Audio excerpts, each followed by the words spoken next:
আমার এই 4-5 মাসের মন্ত্রিত্বের অভিজ্ঞতা আপনার একটু বড় দরকার আমার। আমি দেখছি যে কিছুই বদলায়নি। একইভাবে আপনারা যারা ঘুষ খেত তারা ঘুষ খাওয়ার ফন্দি বিক্রি করছে, একইভাবে যারা আটকে দিত ভালো একটা কাজকে আটকে দিচ্ছে, একইভাবে ওই যে আমি বললাম যে আপনার ভোল পাল্টে দিয়ে চলে আসছে।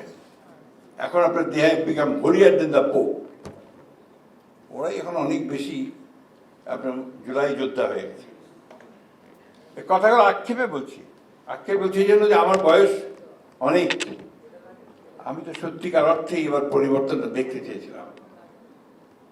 এখন পর্যন্ত সেটা আমি দেখছি না আমাদের মধ্যে, কিন্তু আশাবাদী হয়ে এই কারণে যে আমি পরিবর্তন দেখছি একজন মানুষের মধ্যে, সেটা তারেক রহমান সাহেব।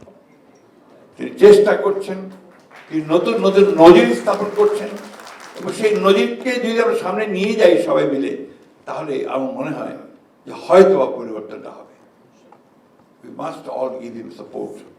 সবাই মিলে তাকে সমর্থন দেওয়া দরকার। এই যে ধরেন উনি বলছেন যে পরিষ্কার করো, বাচ্চাদের বলছেন যে তোমরা কেউ কিছু ফেলতে গেলে ওকে আটকাবে, বলবে যে বিনে ফেলে।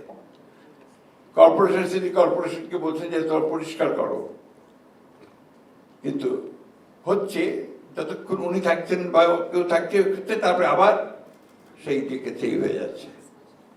এই যে মন মানসিকতার পরিবর্তনের তা আনতে হবে, সকলকে আনতে হবে। আমি এই কথাগুলো এই জন্য বলছি যে আমরা তার দেখতে চাই না যে আর কোনো স্নিগ্ধ তার ভাইয়ের জন্য আক্ষেপ করুক। আমরা দেখতে চাই না যে আবু সাইদের বাবা মা যারা তাদের একমাত্র সন্তান নয়, উপার্জনকারী সন্তান, পড়তো এবং আপনার সেই সঙ্গে টিউশনি করতো, এই উপার্জনকারী সন্তানকে হারাতে হয়, ওয়াসিমকে হারাতে হয়, সেই ছোট্ট বাচ্চাগুলোকে হারাতে হয়। এটা আমরা কেউ চাই না।